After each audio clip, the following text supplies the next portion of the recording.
నా పేరు Hurun sir. మా తమ్ముడి పేరు నిసారు. మా తమ్ముడు గ్యాస్ వెల్డింగ్ పని చేసుకుంటాడు సార్. మాకు సంబంధించి ఆటోనగర్లో మా నాన్న వాళ్ళ కాలంలోనే స్థలం కేటాయించారు గవర్నమెంట్ వాళ్ళు. ఆ స్థలం మా స్థలం, మాకు డిపోలో వచ్చిన స్థలం సార్.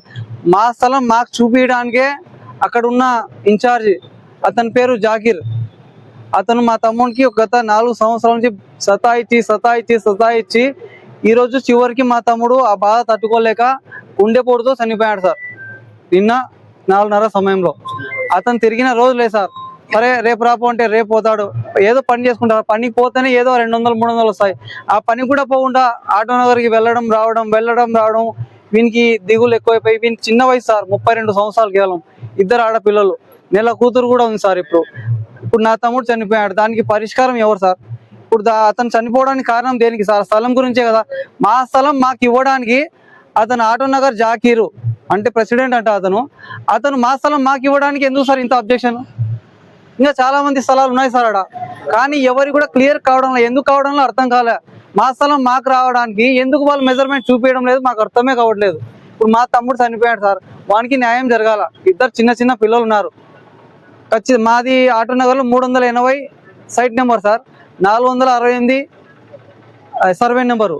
మాది మెజర్మెంట్ కరెక్ట్ చూపించి ఇస్తే మేము ఏదో ఒకటి వేసుకొని దాంట్లో వర్క్ షెడ్లు వేసుకొని ఏదో ఒకటి చేసుకోవాలని మేము అనుకుంటున్నాం. 4 సంవత్సరాలు సార్, 1-2-4 సంవత్సరాల నుంచి మా స్థలం మాకు రిజిస్ట్రేషన్ ఉన్నా కూడా ఆ స్థలం మాదే కాదా అన్నట్టు ఉంది సార్. అందరివి కూడా ఇది దగ్గర ఒక 4 సంవత్సరాలు జరుగుతుంది సార్. యూనియన్ వాళ్ళు మొత్తం కూడా వచ్చినారు, వాళ్ళది కూడా అదే సమస్య. ఇప్పుడు నా తమ్మునికి న్యాయం జరగాలి సార్. వానికి పిల్లలు ఉన్నారు, దానికి సంబంధించి కారణం ఎవరో క్లియర్ గా అర్థమైంటుంది మీకు. అక్కడ ఉన్న యూనియన్ కమిటీ, పాత కమిటీ ఎవరో వాళ్ళే బాధ్యులు. కొత్త కమిటీకి ఆగుతున్నారు, వాళ్ళకి అప్పగియడంలే.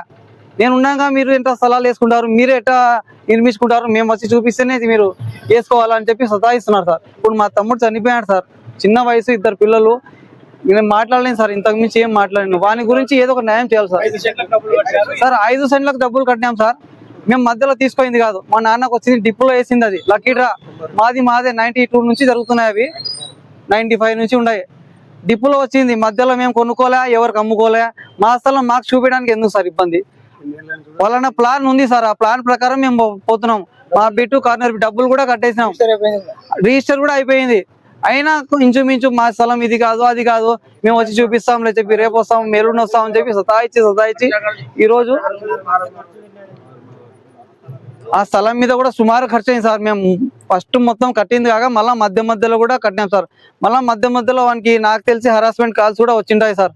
అది నేను వినలేదు కానీ వచ్చినాయి సార్. వాళ్ళు బాధపడి చెప్తున్నాడు, నాకు బెదిరిస్తున్నారు అనే మాట కూడా చెప్పాడు ఒకసారి సార్. రీసెంట్గా వాడు పోయిన వారంలో చాలా బాధపడినాడు. నాకు తెగడంలే ఇది, నువ్వు ఏమైనా చేసి అని చెప్పి అతను ఆఫీస్ ముందర కూడా పోయినాడు సార్. నాకు ఏదో ఒకటి చేయాలి, లేకుంటే నేను ఏదో ఒకటి చేసుకుంటా కూడా అన్నాడు సార్. మేమే వానికి వద్దురా నాయన, పిల్లలు పిల్లం ఉన్నారు, ఏం చేసుకోకు అని చెప్పినాం సార్. అదే సార్ చేసుకొని ట్రై చేసినాడు. దేనికి పరిష్కారం కావట్లేదు నా స్థలం గురించి అని మేమే అందరం చెప్పి లేరా వస్తారని చెప్పి నమ్మించాం సార్. కానీ ఇంకా బాధ ఎక్కువైపోయి వానికి స్ట్రోక్ వచ్చి ఇంటికి షెడ్ కాడ పని చేసుకుంటా చెమటలు ఎక్కువ వచ్చేసి పెద్ద ఆసుపత్రి పిలుచుకుపోయినాం సార్. డాక్టర్లు వారు అంతా చూసి ఏమైంది ఏమంటే ఏం లేదు సార్, ఇట్లా చెమటలు వచ్చినాయి, పడిపోవడం కూడా పడిపోలే, చెమటలు ఎక్కువైపోయినా పిలుచుకొచ్చాయని చెప్తే ఏదో టెన్షన్ ఉందా అని చెప్పారు. ఏం టెన్షన్, లాస్ట్కి ఇది హార్ట్ అటాక్, ఏదో టెన్షన్ పెట్టుకోమడిపో మీ తమ్ముడు అని చెప్పి చనిపోయాడని చెప్పి రాసి ఇచ్చారు సార్. ఇంతే సార్. మా స్థలాలు మాకు రావాలా, అది కేసు పెట్టాలన్నా మా స్థలం మాకు వచ్చేస్తుందని మీకే తెలియాలి సార్. మీడియా వాళ్ళు మీరే తెలియపరచండి, అంతే సార్. అన్న మా నంద్యాల ఆటోనగర్ అన్న మనది. మన ఆటోనగర్ వర్కర్లు అంతా కలిసి మనము గత సంవత్సరం నుంచి పోరాడుతున్నాము మన స్థలాల గురించి. మన స్థలాలు తీసుకొని పోయి వేరే వాళ్ళ బెడ వాళ్ళకి అమ్ముకున్నాడు. అమ్ముకునేది కాక మీరు ఏం చేసుకుంటారో చేసుకోపోరని చెప్తున్నాడు. అట్లా చేస్తుంటే మేము ప్రతిరోజు తాలూకా సీఏ కాడ తిరిగి మనం 6 నెలలు తిరుగుతున్నాము. మన ఎస్పీ సార్ కాడ వచ్చినాము, కలెక్టర్ మేడం కాడ తిరిగినాము, అన్ని తిరిగినా కానీ మీరే చేసుకోవాలి పంచాయతీ, మీరు మా దగ్గర రాకూడదని చెప్తున్నారు సార్. కానీ ఇలానే మన దానిలో ఒక వ్యక్తి అయితే చాలా బాధలో ఉన్నాడు, నిసార్ అనే వ్యక్తి. ఆయన కొంచెం పరిస్థితి బాగాలేక, ఇంటి పరిస్థితి బాగాలేక, అన్న నా స్థలం చూపారన్నా, నేను నా స్థలం చూసుకొని నేను ఏదైనా అమ్మకాలా ఏమైనా చేసుకోవాలని చేసుకుంటానా, ఆ స్థలం పేపర్లు పెట్టైనా లోన్ తీసుకుంటానని తిరుగుతున్నాడు. అతను 4 సంవత్సరాలు జాకీర్ కాడికి, మన ఆర్డర్ పాపసాహెబ్ జాకీర్ కాడికి తిరుగుతున్నాడు. ఆయన ఈ రోజు రాపో రేపు రాపో అని మాకు తిప్పినట్టు ఆయన కూడా తిప్పినాడు. కానీ ఈయన మన నిసార్ అనే వ్యక్తి మా లెక్క కొంచెం గట్టి మాట్లాడడం మెతక మంచి పాపం ఆయన బాధ ఆయనలో మనసులో కుమిలిపోతుండగా మళ్ళా ఆయనకు ఒక 10 రోజుల కింద కూడా బాధ పడినాడు. ఆయన మన నువ్వేం భయపడకనైనా మేము ఉంటాంలే అని చెప్పి పిలుచుకుపోయి మనమే నలుగురం పోయి అదే కొలత వేసుకోని మేము కొలత వేసి ఇచ్చినాము.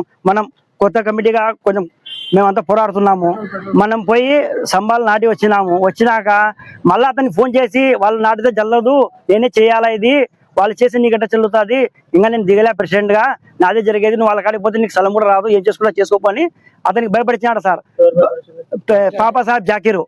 నువ్వు కానీ వాళ్ళ కాడికి పోతే నీ స్థలం కూడా ఎట్లా అమ్మేస్తా, నువ్వు ఆ స్టేషన్లో తిరుగుపో, ఆ పోలీస్ స్టేషన్ తిరుగుపో, నీతో ఏం కాదు పో, ఏం చేసినా నేనే చేయాలని అని చెప్పినాడు సార్. అతను ఆ బాధ ఎవరు చెప్పకుండా ఆయన దిగులతో మరణించినారు సార్. నిన్న చిన్న వయసు సార్, చిన్న ఆడపిల్లలు 2 ఉన్నారు సార్ అతనికి. ఇప్పుడు ఈ పొద్దు ఆయన చనిపోయినాడని మేము దూరం పోతే మేము వర్కర్ల వల్ల రేపు పొద్దున నాకు జరుగుతుంది కూడా నా పరిస్థితి కూడా అయితే సార్. ఇది ఈడ కనీసం అంటే మేము 150 మంది ఫసలు అవుతున్నాము, ఈడ అందరం మేము పోరాడుతున్నాము, ఎక్కడికి పోయినా మాకు న్యాయం జరగడం లేదు సార్. ఏమన్నా అంటే మన మినిస్టర్ సార్ గారికి కూడా తిరిగినాం సార్, కానీ ఏ న్యాయం జరగలేదు సార్. నమస్కారం ముఖ్యమంత్రి గారికి, గురువులైన చంద్రబాబు నాయుడు గారికి, లోకేష్ గారికి, మన ఆటో నగర్ చంద్రబాబు ఆటో నగర్ అని పెట్టుకొని మేము పేరు పెట్టుకొని మనం జీవిస్తున్నాం. ఒక 10,000 కుటుంబాలు జీవిస్తున్నారు. దాంట్లో మన వాళ్ళు కమిటీ వాళ్ళు జాకీర్ అని, సైద్ బాషా అని, ఇంకొక ఆయన బీసీపీ వాళ్ళు కార్యకర్తలు వాళ్ళిద్దరు కలిసి కుంభకయ్యి మన ప్రాపర్టీ అంతా కబ్జా చేసుకొని పిల్లోల దగ్గర డబ్బులు తీసుకొని సలాలు ఇయ్యక ఇప్పుడు ఒక పిల్లోడు చచ్చిపోయినాడు హార్ట్ అటాక్ వచ్చి, దాని దెబ్బకే వాడు చూసి 4 సంవత్సరాల నుంచి తిప్పి వానికి ఇయ్యలేదు, స్థలం కొలత చేసి ఇయ్యలేదు, అందుకే చచ్చిపోయినారు. మీరు అంతా ఆంధ్రప్రదేశ్ అంతా సమస్యలు సాల్వ్ చేస్తున్నారు, మన ఆటో నగర్ సమస్య ఒకటి ఎందుకు సాల్వ్ చేయరు సార్? అది మాకు ఇంతవరకు అర్థం కాలేదు. మీరు అన్ని పోతాం పిల్లల దగ్గర ఒక దగ్గర 2 లక్షలు 3 లక్షలు 60,000 70,000 అన్ని తీసుకున్నారు. సుమారుగా 35 మంది దగ్గర తీసుకున్నాడు. స్థలాలు ఇవ్వడం లేదు, రిజిస్టర్ చేసి ఇవ్వడం లేదు, స్థలాలు చూపించడం లేదు. ఏమంటున్నాడు అంటే చేస్తా అని తిప్పుంటున్నాడు కానీ చేయలేదు. అది ఏమన్నా మన కోర్టులో పెట్టింటే మన కమిటీ టైం అయిపోయింది, కమిటీ రిజిస్టర్ అయినా చేస్తాను అన్నాడు. అది కమిటీ అయ్యి ఎప్పుడో అయిపోయింది రిజిస్టర్, కానీ వాడు ఇట్లా తిప్పుకొని ఈ రోజు ఆ టెన్షన్తో ఒక మన పిల్లోడు చనిపోయినాడు. 32 సంవత్సరాల పిల్లోడు సార్, 2 ఆడపిల్లలు ఉన్నారు సార్ గారు. మీరు దయచేసి ఈ మన సమస్యను, ఆటో నగర్ సమస్యను ఏం సార్ ఎట్లా చేసి అయినా మీరు ఏదో ఒకటి వచ్చి దీన్ని యాక్షన్ తీసుకొని మమ్మల్ని న్యాయం చేయమని కోరుతున్నాం సార్. మీరు ఆంధ్రప్రదేశ్ అంతా అందరికీ ప్రాబ్లం సాల్వ్ చేస్తున్నారు, తిరుగుతున్నారు, ఇంటింటికి పోయి తిరిగి చేస్తున్నారు, కానీ మాది ఒకసారి చూడండి సార్. 3 సార్లు మేము వచ్చిపోయినాము మన మంగళగిరికి, లోకేష్ బాబు ఆఫీస్ దగ్గరికి, మీ ఇంటి దగ్గరికి కూడా వచ్చినాము, కానీ ఆయన లోపలికి పోనీయలేదు సార్. అందుకే మేము ఆడికి వచ్చి కంప్లైంట్ ఇచ్చినాము. దీంతో 4 సార్లు మన ప్రాబ్లం సాల్వ్ చేయండి సార్. అది మీ పేరు పెట్టుకొని బతుకుతున్నారు ఆటో నగర్లో, చంద్రబాబు నాయుడు ఆటో నగర్ అని కొంచెం చూడండి సార్. మొత్తం ఆంధ్రప్రదేశ్ అంతా సాల్వ్ చేస్తున్నారు మీరు. ఇది మనది ఒకటి పట్టుకొని మొన్న బన్గాన్పల్లికి వచ్చినారు, మీకు కలవనికి కాలేదు, మాకు కలవనియలేదు. మీరు మీటింగ్ వచ్చినారు, ఆడ కూడా కలుద్దాం అనుకున్నాము, కానీ మాకు మీ వాళ్ళు కలవనియలేదు. అందుకే సార్ దయచేసి మా అందరికీ న్యాయం చేయండి, లేకుంటే ఇంకా పిల్లలు పెట్రోల్ పోసుకొని ఆత్మహత్యలు చేసే పరిస్థితికి వచ్చినారు సార్. ఎందుకంటే వడ్డీలకి తెచ్చి కట్టినారు సార్, ఆ పొజిషన్లో ఉన్నారు సార్. ఆ అప్పులోళ్ళు ఒత్తిడి చేసేటానికల్లా ఆ పిల్లోడు ఇప్పుడు చచ్చిపోయినోడు కూడా ఆ దిగులతోనే చనిపోయినాడు సార్. కొంచెం దయచేసి మా ప్రాబ్లం సాల్వ్ చేయండి సార్. సార్ నమస్కారం సార్, నేను వచ్చేసి ట్రాక్టర్ మెకానిక్ హుసేన్ బాషాని సార్. నేను నంద్యాల ఆటో నగర్ చంద్రబాబు నాయుడు ఆటో నగర్లో నేను వర్కర్ని సార్.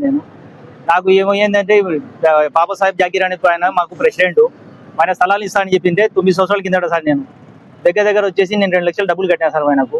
ఎందుకంటే నేను వర్కర్కు సొంత స్థలం ఉండాలా, రెంట్ కట్టలేని చెప్పేసి, నా సొంత స్థలం నా షెడ్ ఉండాలని చెప్పేసి, నాకు డబ్బులు ఆర్థిక సుమత లేకపోయినా కూడా సార్ నాకాడ ఉండే పొలాన్ని అమ్మించి ఆయనకు 2 లక్షలు డబ్బులు కట్టాను సార్. ఆయన ఏం చేసినాడు, ఆయన ద్వారానే స్థలం చూపించినాడు, నీకు 3 సెంట్లు అటాడి చేసినాము, డబ్బులు కట్టుకోమని చెప్పినాడు. ఆయన కొలిచిచ్చినాడు. ఆయన కొలిచిచ్చిన నమ్మకంతో నేను పొలం వేసి నాకు షెడ్ ఉండాలా, నేను యాదో కూడా వసతి చేసుకుంటా అని చెప్పేసి డబ్బులు కట్టేసాను సార్. ఇప్పుడు డబ్బులు కట్టేసినాక ఏమంటే ఆ స్థలం వేరే వాళ్ళు రిజిస్టర్ చేసినాడు సార్. ఇప్పుడు నెలకు తిరిగి పొట్టేగాళ్ళు దగ్గర 36 మంది మేము కట్టిన డబ్బులు 40 లక్షలు సార్ దగ్గర. మేము ఎవరికాడ పోయినా కానీ సార్, ఇప్పుడు కలెక్టర్ మేడం కాడికి కూడా పోయి కంప్లైంట్ చెప్పినాము. అది కంప్లైంట్ ఇచ్చినా కానీ మేడం ఏమంటుందంటే మీరు పర్సనల్గా తీసుకోవాల్సిందే అంటున్నారు. ఎస్పీ సార్ కాడికి కూడా పోయినాము, ఆయన కూడా తిరిగి తీసుకుంటాను సార్. ఈశ్వర్య సార్ కాడికి తిరిగి బెజార్కి వచ్చింది సార్. మాకు న్యాయం జరగాలి సార్. మేము 36 మంది ఇవ్వడితే డబ్బులు కట్టినాము, మా స్థలాలు రిజిస్ట్రేషన్ చేపియాలా, స్థలాలు చూపించాలా. ప్రజెంట్ వచ్చేసి చాలా మందికి ఇప్పుడు చనిపోయిన పొట్టేగాడు మా తోటి వయసులోడే వాళ్ళ నాన్న స్థలం మా పిల్లోనికి రిజిస్ట్రేషన్ చేసినారు, స్థలం చూపించడం లేదు సార్. సంవత్సరాలు గడిచిపోయినా కూడా మాకు న్యాయం జరగడం లేదు. దయచేసి మేము కోరుకుంటున్నాం సార్.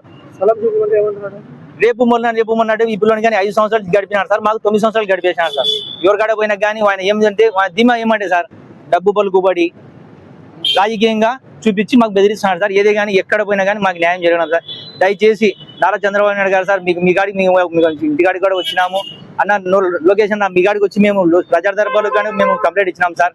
దయచేసి ఎవరెవరో కంప్లైంట్లు రోడ్డు బాగాలేదు అది బాగాలేదు అని చెప్పిన వాళ్ళు సార్ మీరు సాల్వ్ చేస్తున్నారు సార్. దయచేసి మేము ఈ ఆటోనగర్ నంద్యాల ఆటోనగర్ చంద్రబాబు నాయుడు మేము బతుకున్నాం సార్, మీ పేరు పెట్టుకుని మేము బతుకుతున్నాం సార్. మాకు దయచేసి న్యాయం చేయాలని కోరుకుంటాం సార్. ఇప్పుడు చనిపోయిన పిల్లోని కానీ మా తమ్ముడే సార్, రేపు పొద్దున ఏమన్నా జరగకపోతే మేము కూడా అదే పరిస్థితి చేయాలనుకోకుండా సార్.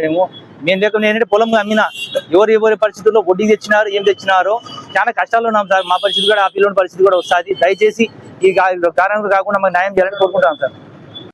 సార్ నా పేరు మక్బుల్ సార్, నేను ఆటో నగర్ వర్కర్ను, ఆ తర్వాత బాడీ బిల్డర్ మక్బుల్ నా పేరు. ఏం సార్ ఇక్కడ జరిగిన సమస్య ఏమంటే, నిషార్ అనే పిల్లోడు ఆటో నగర్ వర్కర్స్, ఆయన కూడా మామూలుగా మన లెక్కనే ఆటో నగర్ లో డిపోల్డర్ పాత మనిషి, వానకు స్థలం చూపించకుండా ఇంత 4-5 సంవత్సరాల నుంచి తిరుగుతూనే ఉన్నాడు పిల్లోడు.